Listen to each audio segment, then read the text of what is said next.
Dito na sa Santo Rosario Parish, dito na ang trainings sa Catholic Faith Defenders.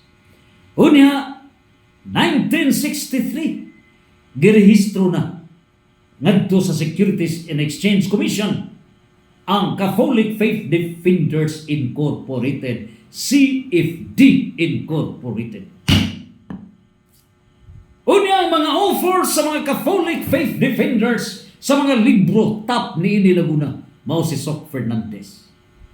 Ug daghan na karon ang mga offers, mga Bolano offers niya ang Bible Tradition Magisterium Alan Javier, diay ka Bradlito Ligtas, diya ang ebidensya biblika ni Brad Lord Rolio Rata. Ilabihan kalaghan ang mga libro, no? Exorcism Center guban pa, diya pa ang susihang kamatuoran ni Sir Alvin Agupita kanhi CFD President sa Bohol, niya kahayag paglaom Brad Alan Javier. Ilabihan kalaghan ang mga libro nga mga offered sa mga Boholano offers, og diya usab ang copy sa ni Xerox lang ni, no?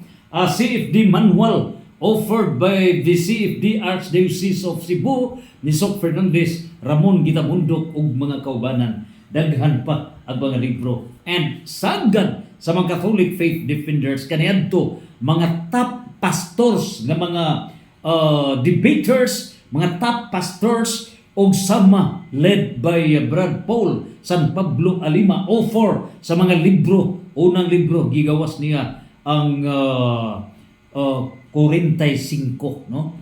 45. So, diyan ang putuha, daghan pa siya gipanggawas karon nga mga libro.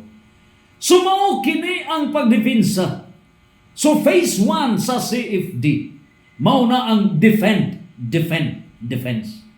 And phase 2 now is Catholic Faith Defenders defend against Satanism, do all sanctifications. CFD das mao na kana ang eschatological apologetic debates mudasdas, meaning dili lang mo defensa but to fight pursuant to Revelation chapter 12 verse 11.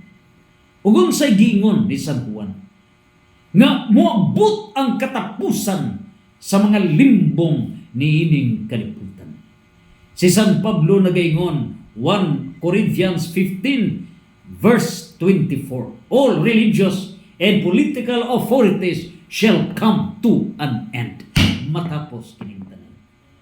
Ug busa mao na kini ang dugukan nga kini karon nga espiritu tunto nga demon of religious deception gigamit ang incomplete fake Bible to deceive the people.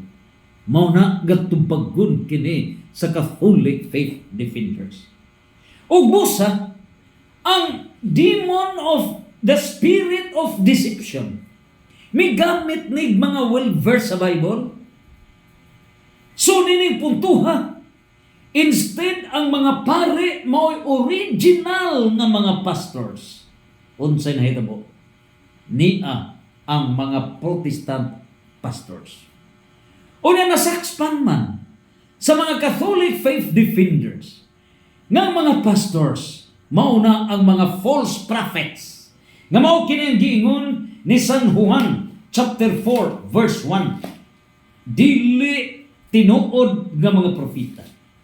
So unsa kining dili tinuod nga propeta sa gipadayag di San Juan nga mao'y gigawngan sa dili Espiritu Santo, kundi espiritu sa panlimbong, the spirit of deception.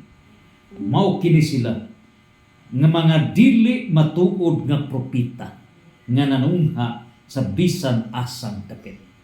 So kinsa man ang dili matuod nga propeta? False prophets. Mao kini ang giingon ni San Mateo chapter 24 verse 4 to 5. Unsay giingon ni San Mateo? Pagbantay kamo ug ayaw kamo palimbong, deception, ayaw mo palimbong. Ngano? Ni bisan kinsa. Ngano ba? Diha sa verse 5 nagaingon, kaysa ako ngalan. So gamiton ang ngalan ni Hesus. Mao na yung giwarning ni San Pablo sa 2 Corinto 11:4 nga maggamit sa ngalan ni Jesus but another Jesus, different Jesus. Gigamit.